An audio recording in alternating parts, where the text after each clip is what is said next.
Malas. Hindi ako ba? Dugo? Bakit ang kamay ko? Bakit may ako palis na kawaligid sa akin? Baliw? Hindi ako baliw. Pero bago niyo ako masagahan, pakinggan niyo muna ang kwento ng buhay ko.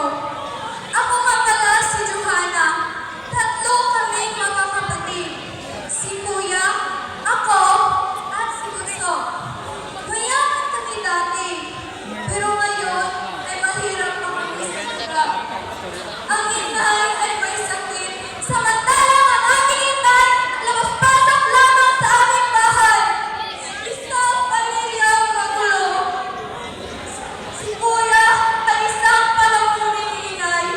Ang adik at asendo. At si Bunso na hindi ko alam kung ano. Tulala palagi dahil kinahasa na umiyak ang tatay. Maraming pera si inay.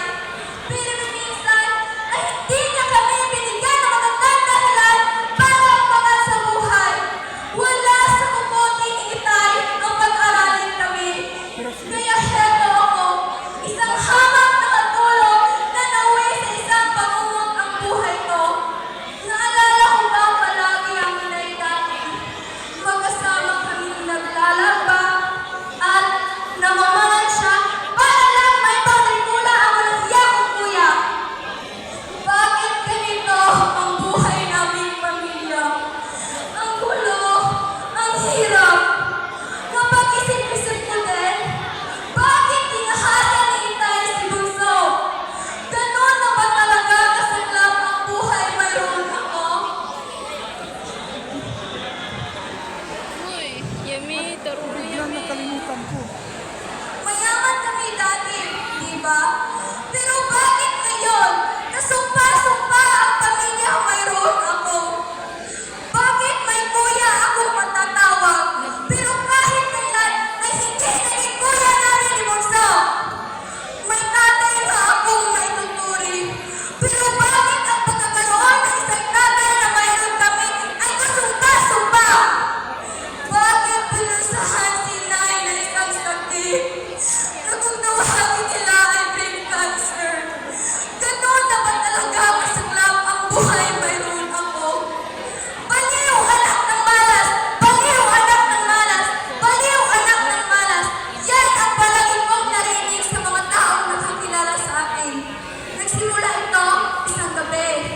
Nung galing ako sa aming kapitbahay, gawa ng pamamalan siya para lang may pambili ng bigas at gamot inay.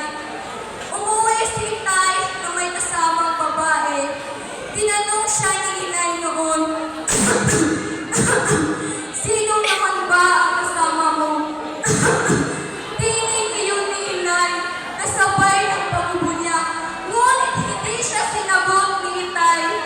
Tuloy-tuloy si inay sa pagpasok kasama ang isang babae. Tinanong ulit siya ni inay. Ngunit kitang-kita ko ang ginawa ni inay sa inay. Sinampal, sinipa, at tinatsagan ni inay si inay hanggang sumalang ito ng malay bago iniwan ang aking inay. Nilapitan ko si inay. Tumudugo ang iyong inay. Niyog-yog ko siya, pero hindi sumagot ang kawawang nanay.